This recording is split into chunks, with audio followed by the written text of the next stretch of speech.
What started as a bombshell press conference has spiraled into one of South Africa's most explosive inquiries, uncovering a web of alleged corruption, political interference, and organized crime deep within the country's justice system.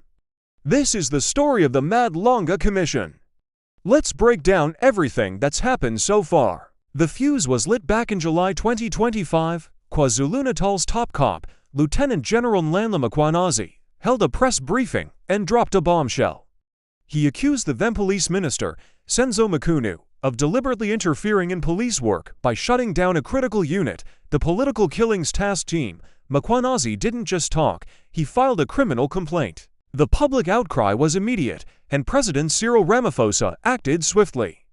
By mid-July, he announced a judicial commission of inquiry, appointing retired Constitutional Court Justice Mbuyiseli Madlanga to lead it. The mission, to investigate criminality, political meddling, and corruption plaguing the police, prosecution, and intelligence services. The goal was to restore public trust in the system that seemed to be failing. After a slight delay, the public hearings kicked off in Pretoria on September 17, 2025. The first witness was the man who started it all, Lieutenant Mkhwanazi. Over several days, he painted a grim picture.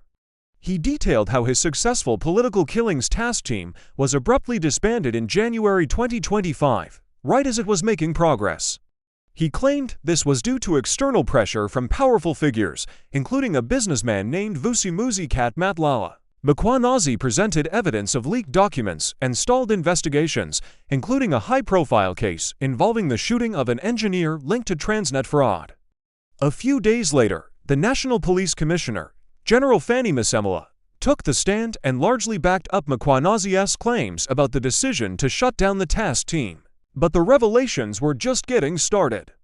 As the hearings continued, the true scale of the alleged rot began to surface. In late September, the head of crime intelligence, Lieutenant Dumisani Kumalo, testified about a powerful Gauteng-based drug trafficking syndicate he called the Big Five. He described a cartel involved in everything from drugs and contract killings to hijacking and tender fraud. Most disturbingly, he claimed this syndicate had penetrated the political sphere, influencing decisions like the disbandment of the KZN task team to protect its own illicit operations. Throughout October and November, more shocking evidence emerged. WhatsApp messages were presented, allegedly linking businessman Vusimuzi Matlala to senior police officials and politicians. Testimonies suggested Matlala was not only financing political activities, but was also receiving confidential police information and even influencing police appointments. In one instance, he allegedly got a speeding ticket for his driver thrown out with a single phone call. The allegations were so sensitive that some witnesses had to testify in secret, behind closed doors, to protect their safety. Then, in early December, the man at the center of the initial allegations, suspended Police Minister Senzo Mkhwanazi, finally testified. He flatly denied all claims of corruption and wrongdoing. But the commission's work was soon overshadowed by a brutal and chilling event. On December 5th, a witness named Marius van der Merwe was assassinated outside his home in Brakpan. Gunmen with AK-47s opened fire in front of his family. Van der Merwe, a former police officer, had testified about police torture and cover-ups. He had tragically declined witness protection. His murder sent a shockwave through the country, highlighting the extreme dangers faced by whistleblowers.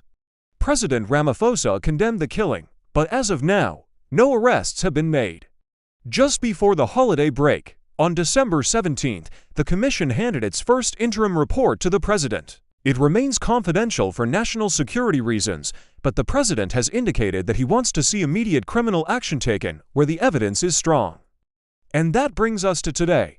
The commission is set to resume its public hearings on January 26, 2026. More witnesses are expected to come forward, and many of the powerful individuals who have been implicated will get their chance to respond.